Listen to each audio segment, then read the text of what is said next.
Hello guys, we're back with you again with another Blind SOS video. We're going to be having a little chat about VICTA today.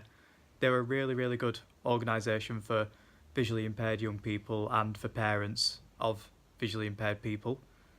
So VICTA stands for Visually Impaired Children Taking Action, but it's not just children.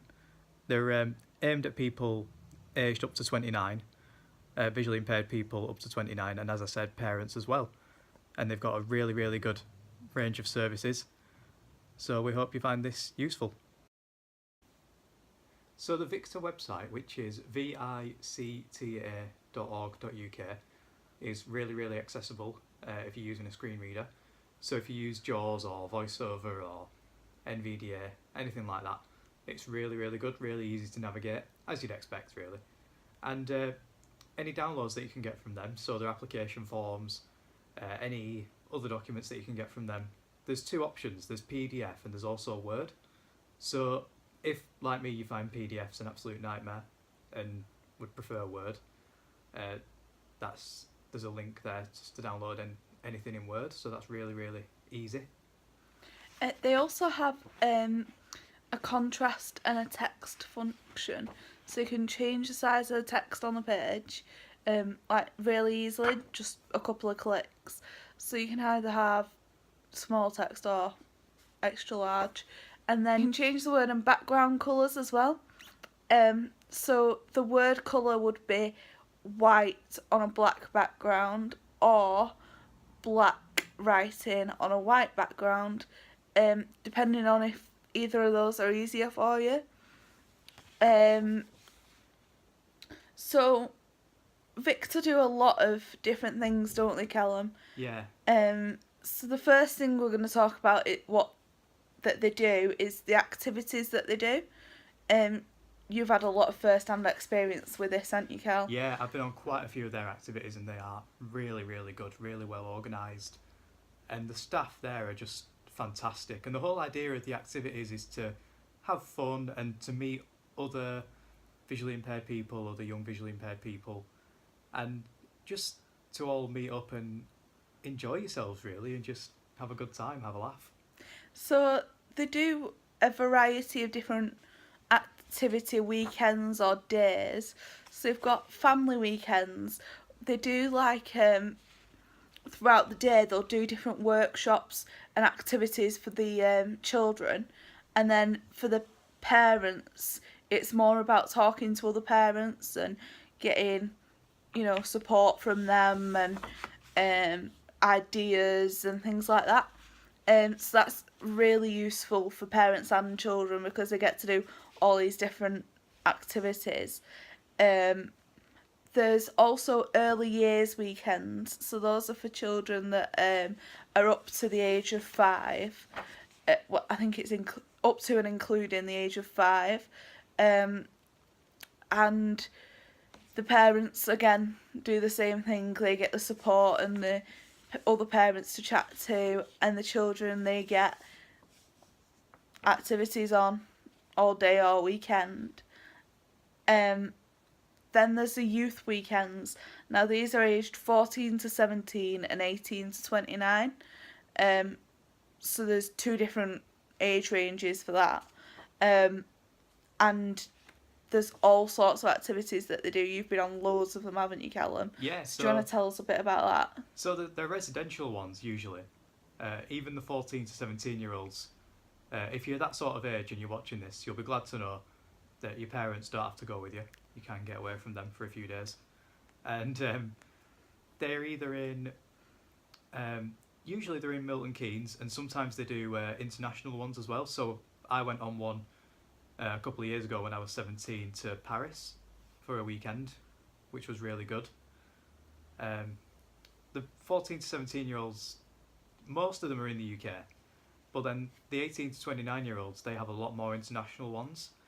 And I think one of the 18 to 29-year-old activities that I went on a few months ago, was a blind driving experience, which was fantastic. They do that every year, and that's off-road driving with an instructor, that was just a fantastic weekend, as you can imagine. And it wasn't just that you did that weekend, was it? I heard there was a zip wire that you didn't Yeah, do there because was. you were too scared. I was too scared for it. I'm too much of a wimp to do anything like that. But yeah, there was zip wire. There was climbing activities. Loads of different ones. And the best part was Iggy didn't have to stay at home with me. You took her with you, didn't you, Cal? Yep, they're more than happy to have guide dogs. Not really on the international ones, but on the UK ones, they're more than happy to have guide dogs. And a lot of the time, on the one that I went on, there was more than one person with a guide dog there, so that was nice for the dog as well. And then, other than just activities, they also do grants. So there's at the minute you can get grants for the R&IB activity breaks. So if you can't quite afford it or whatever, I've never really looked into the R&IB ones, to be honest. That's something we're going to have to do next, isn't it, Cal? Yeah. So if you can't quite afford to go on one of them, then you can apply for a grant through VICTA and they'll give you some extra funding. There's grants for things like laptops and stuff as well, isn't there? But there's so many rules and regulations about it. Yeah. How did you find it when you applied for one? Well, I applied for one. I got a Mac through Victor, which helped me a lot with my college and uni studies. And You got a McDonald's granted. yeah, it was amazing. Yeah, Mac computer. Honestly,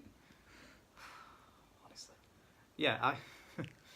So that was and they need you to make a small contribution, obviously, but they can fund most of it for you. So if it's the technology related ones, they can fund software and laptops for children,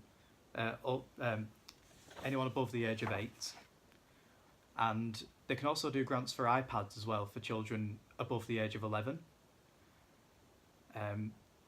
You can only have, I believe it's, your Jessie's a lot more well prepared than me. She's got some really well prepared notes, but I believe it's only one iPad per applicant, or one computer per applicant. So it's one iPad per person, one grant in a 2-year period. With computers, it's one computer before you're 16 and one after, with a 5-year gap. You can have a maximum of 2 laptops or desktop computers per person. Braille notes, you have to be 11, over the age of 11, and you can only have one per person. And the thing is, you have to have it for home use only, so it can't be for school use. So it's kind of like you've got to make sure you're not using it for schoolwork in your application, because otherwise they'll just reject your application. But there's also some other things that they don't fund with the grants. So like mobiles, household white goods, any garden maintenance, any travel costs, respite costs, childcare costs, family holidays. You're not going to get one of them granted by Victor, unfortunately. And any equipment or software training, they won't fund that, will they? No. But they will fund the software. So for instance, if you wanted a Windows laptop and you wanted JAWS, they would happily fund that. You just have to include it in your application and they would fund that for you. Yeah. But they wouldn't fund your training on how to use it. But Callum will train you up. Happily. So the other amazing thing that Victor do, they help to support parents. So they'll give you any advice on, in relation to bringing up a child with a visual impairment. They'll, help you to come to terms with the fact that your child has a visual impairment and understand their eye problem. And they'll just help connect parents, won't they, Cal? Yeah. So the website that they have strong links with, do you want to tell everyone about that? Yeah, so they have strong links with a website called Through Scarlet's Eyes, and that is a website aimed at connecting parents together, really, and helping, as Jess said earlier, understand your child's eye condition, understand the best ways in which you can help them, and just basically bring people together, share your own experiences, and just network, help each other out, as parents, which sometimes is just what you need. So the other thing Victor are always looking for is volunteers and fundraisers. So on the website they have got really in-depth sections about how to go about volunteering with them, how to apply for it, and what you would have to do, like in terms of training and stuff. They've also got loads of information about different fundraising things you can do for them. So I believe at the minute they have either just had people do this London Marathon, or they're looking for people to apply to do it for them this time coming next year, obviously.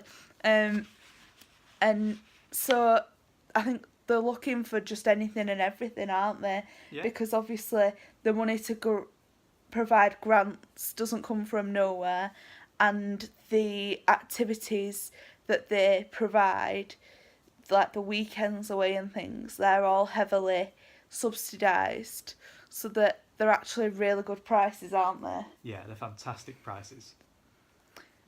And when you consider that most of the costs do cover your main meals, your accommodation, all that kind of things, you really can't complain at the prices. But obviously they can only do that with fundraising and donations. So thanks for watching our video. We will be back next week. Yeah. I hope to see you all on our website.